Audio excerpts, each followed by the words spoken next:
5 seconds to go.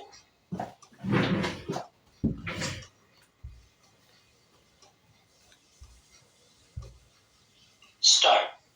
Now, sir, I know that this plan has just started and it is perhaps too early for us to say anything about it. But we have before us the experience of the ninth 5-year plan. Sir, we had been told that due importance would be attached not merely in words but by practical steps to the public sector. I think in this connection, it was the duty of the Honorable Minister to have explained to this House as to the steps that had been taken with a view to bringing about the kind of reorientation in favor of the public sector which was promised in his numerous statements.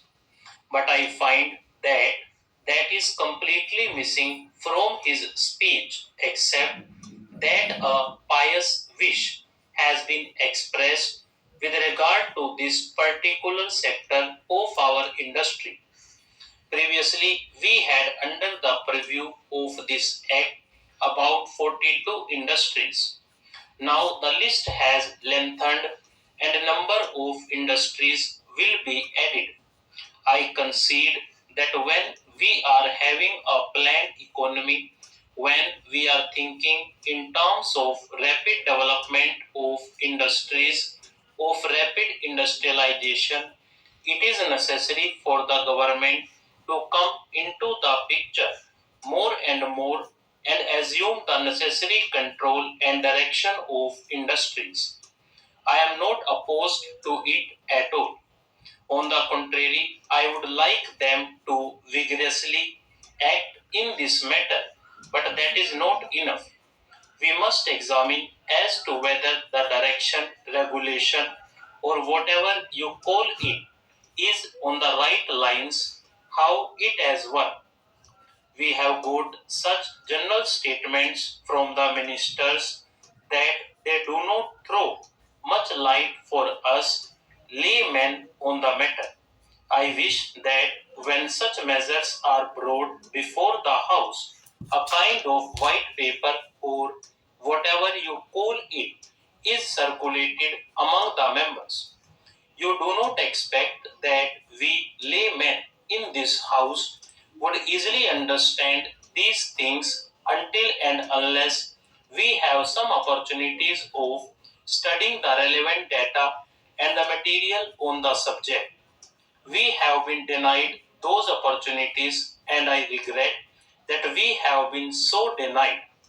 I know that in this respect, honorable members who come from big business or the business world would be in a somewhat advantageous position because they are familiar with the working of this act in a way which would enable them to speak more effectively. Now let us see how this has worked. I know that when this measure was first brought before the House several years ago, there was much opposition to it, which came not from the public but from certain business interests. They did not like any kind of government interference in industry. They believed in a kind of laissez-faire in this matter, and they thought that if the government came into the picture, their interests would suffer. Naturally, they were openly hostile to these kinds of powers for the government, but that was not the view of the country.